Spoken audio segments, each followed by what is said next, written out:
2 weeks ago, we celebrated a huge milestone, the launch of the Centennial World Podcast Network. And we couldn't have done it without Tempest One, our exclusive drinks partner for this era of our brand. Tempest One's Prosecco Spritzers are the perfect ready-to-drink pick. Whether you're celebrating, going out on a night out with friends, or even catching up at some chilled after-work drinks.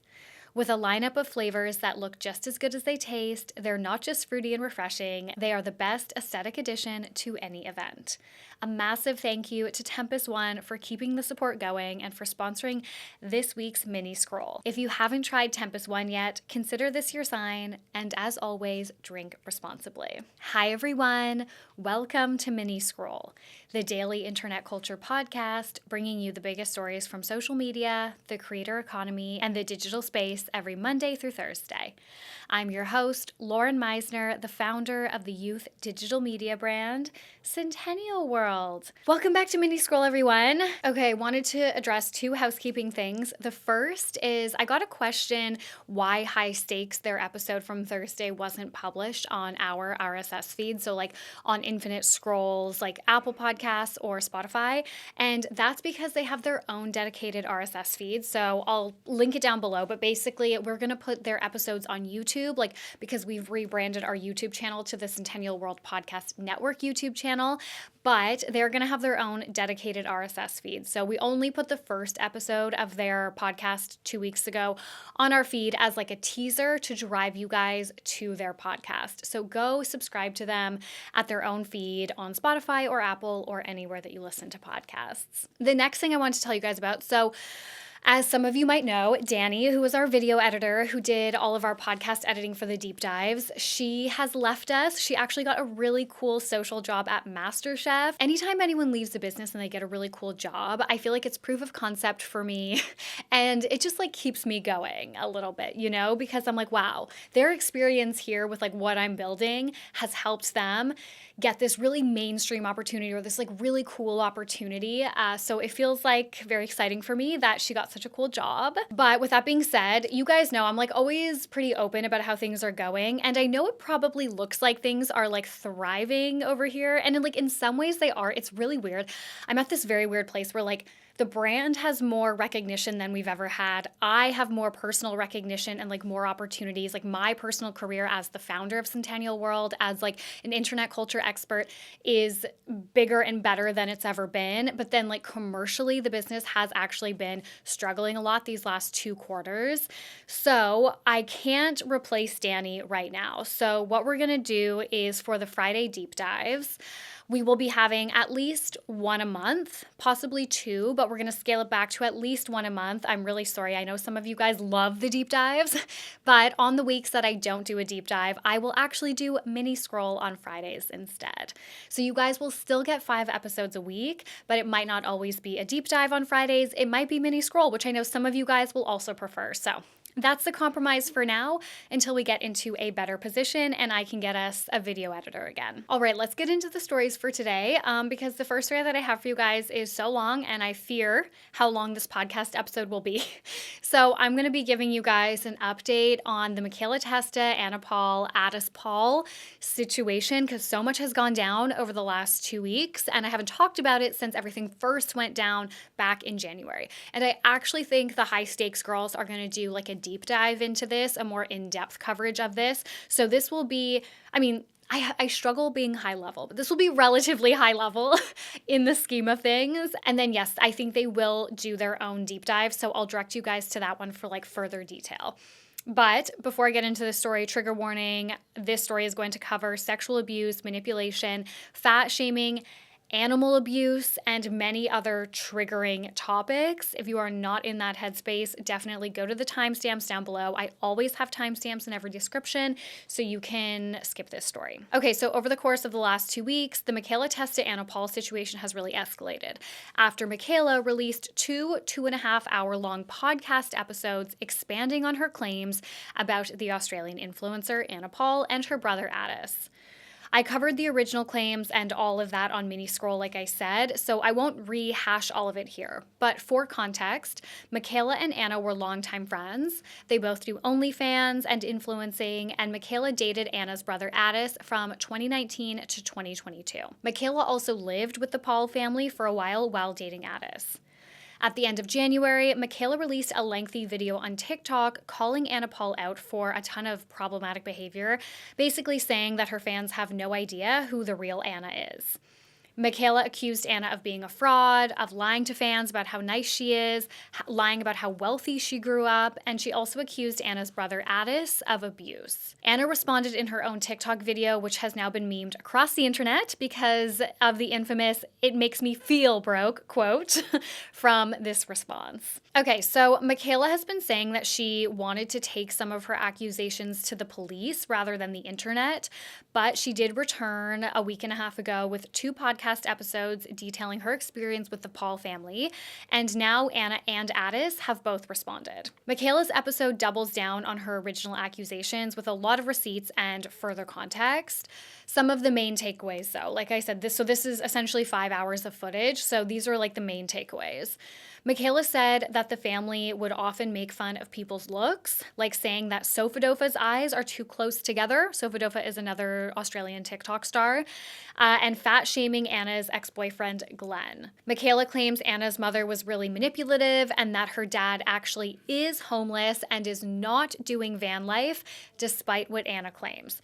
So this was a whole thing, but Anna's dad lives in his car or in his van, and the Paul family claims he's doing van life, like it's because he's trying to have this like fun experience traveling around Australia. But then other influencers who know the Paul family personally, including Mikaela, are saying like that's not true. And she seemed to say or like insinuate that their mother is the reason for this. She insinuated throughout the episode that Anna's mother is like controlling and has kind of created this really enmeshed dynamic and like toxic dynamic within their family. She claimed Atis, Anna's brother, would take Anna's OnlyFans content for her.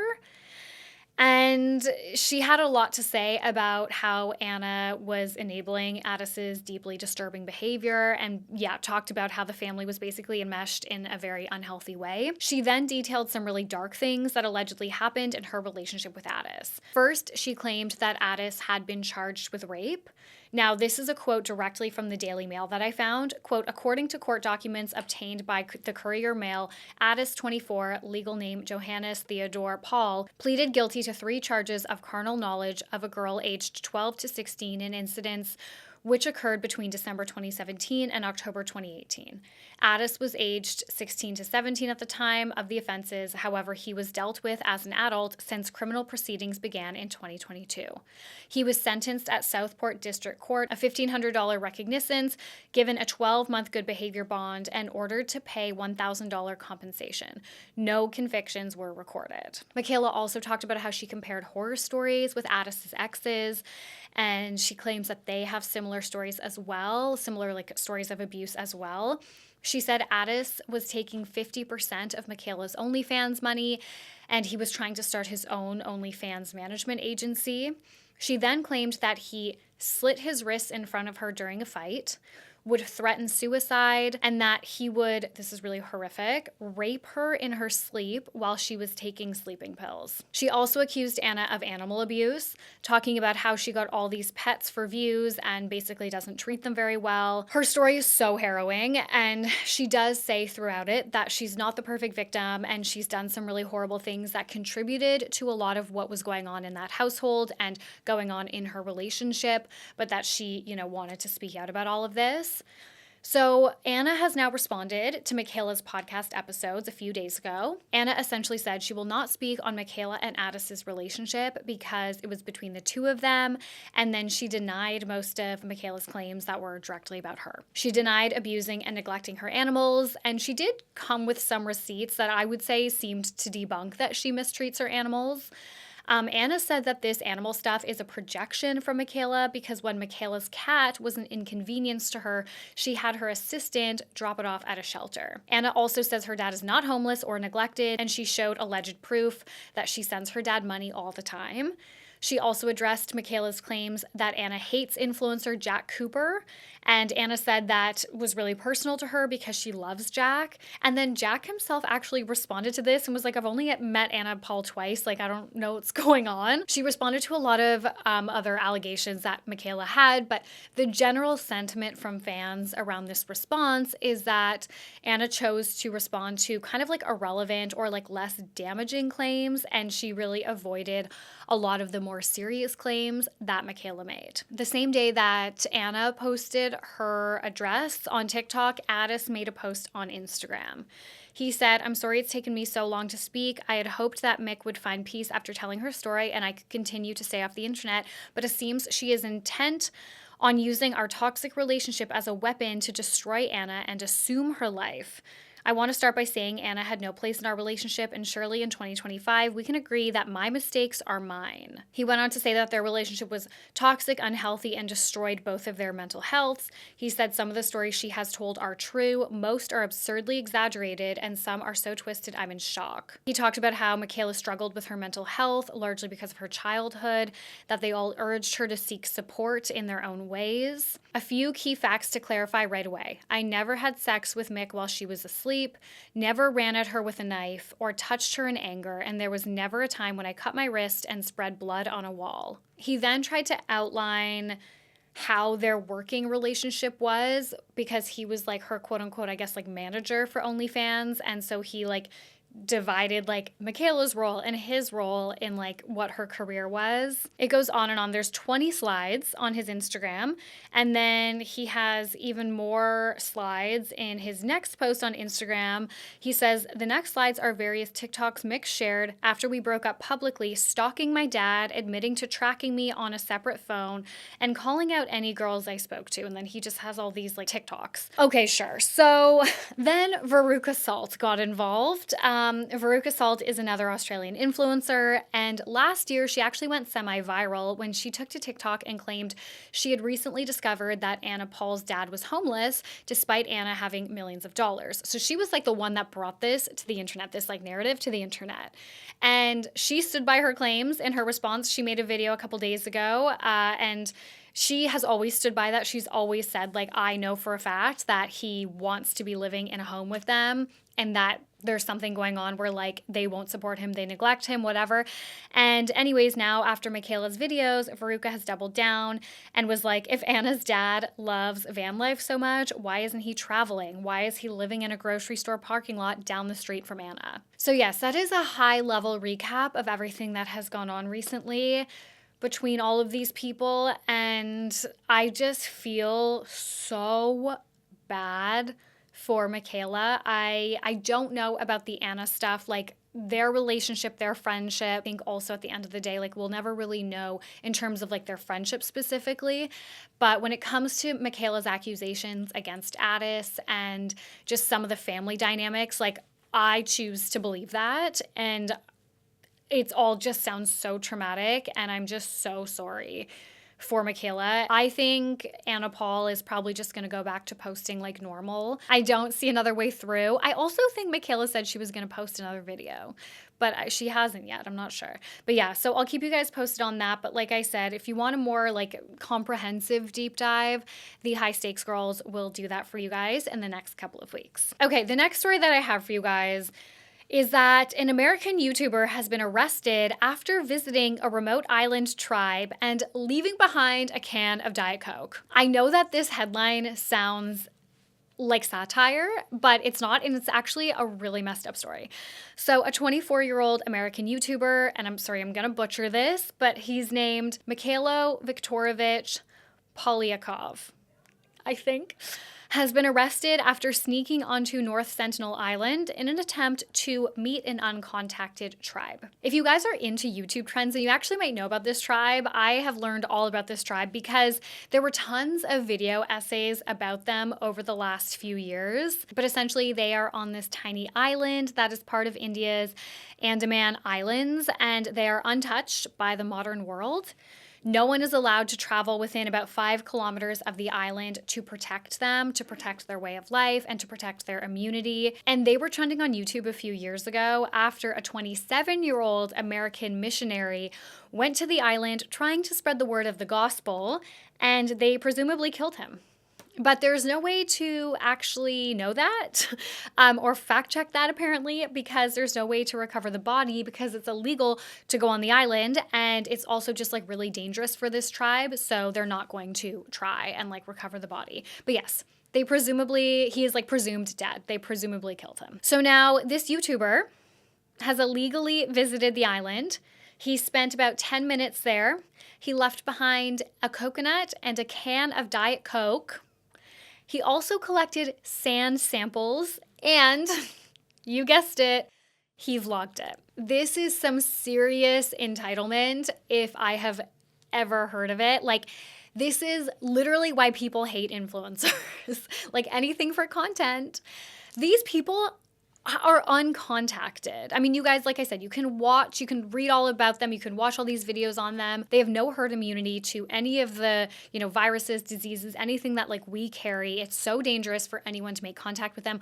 Not to mention just like from their own, I don't know, collective mental health perspective. I think in theory, we believe that they don't know that the rest of the world exists.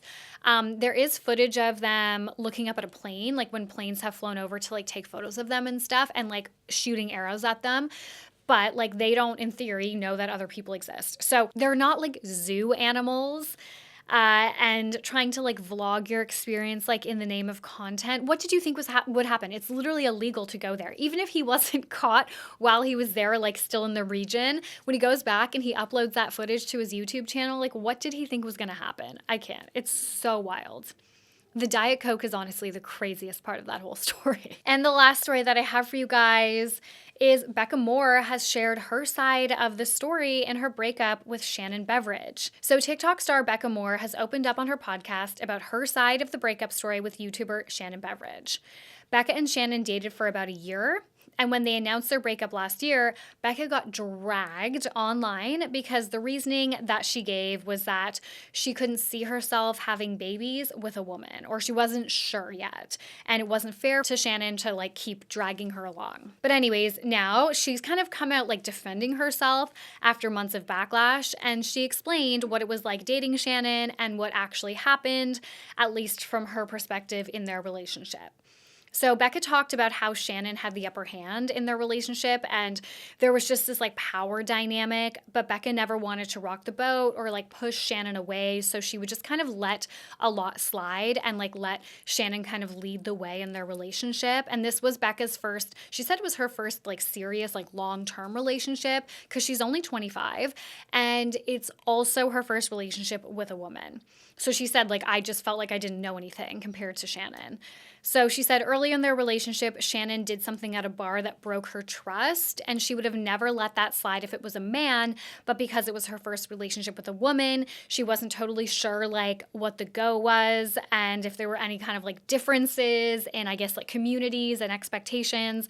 And she just kind of saw Shannon's behavior as more nuanced than she normally would see a man's behavior because she was like, well, she's like a woman. Like, I just understand her more. She did clarify, I think, I didn't get this from her podcast, but I guess some people were concerned that based on how she spoke about this instance, that it was a domestic violence moment. And she clarified, like, it was not that. There was no, like, physical harm or anything. So it seems like it was probably cheating. Becca said she loved Shannon so much, like that was her person, that was her best friend. But the beginning of the end really came when they went home to like Becca's hometown for Thanksgiving. They got into a big fight, and during it, Shannon kept saying, "You want to break up with me? I know you do." Shannon would be like telling Becca like how she felt, and Becca would be like, "Oh, wait, like, is this true? Like, is that how I feel? Like, do I want to break up with her?" And then she'd be like, wait, does she want to break up with me? Like, is that what she's saying this? So when she saw Shannon with the kids at her family Thanksgiving, it kind of made Becca, this was like right off the back of this fight, it made Becca worried that their timeline for kids would be different because Shannon was 6 years older. Shannon had already kind of planted these like seeds of doubt in her mind the night before, being like, I know you want to break up with me. So that's when things started to like really spiral for Becca. She said she never really got over this fight. And then Becca brought it up weeks later and was like, I'm not over this. Like, I'm still upset about this. And Shannon said, let's just give up. She then said the easiest way to announce that they had broken up was to kind of lean on like the baby excuse, and that Shannon's team agreed. So Becca said the episode was passed to Shannon's manager, but not to Becca's, and that Becca did show this episode, I think she said, to 2 friends, and they told her not to post it because they figured it would get a lot of backlash, and it did. But obviously she did post it, and after they did, Becca got so much hate, and Shannon essentially refused to really address it. She said that her manager said she wasn't allowed to address it, and Becca's like, your manager's not like your boss. Like, I can, my manager can tell me not to do something, I can still do it. And Shannon said one thing at the end of one podcast episode. I think she said, like, stop telling Becca she's not gay enough or something, instead of being like, please stop sending Becca hate, whatever Becca wanted her to say. But they actually kept dating, or at least like hooking up and kind of dating, about a month after this breakup video. And then this is the craziest part. So they were in a relationship for a year. They did like announce their breakup. This is like the weird thing, but like they did announce their breakup, but then they just like kept hooking up. But like in theory, they were like broken up, I guess, but like kind of not. I don't know. And like Becca makes that clear. She's like, I don't fucking know what was going on. But they were like still kind of together for a month. And then Shannon ghosted her. She said that she didn't reply to her text message for 22 days until Becca was robbed in her home.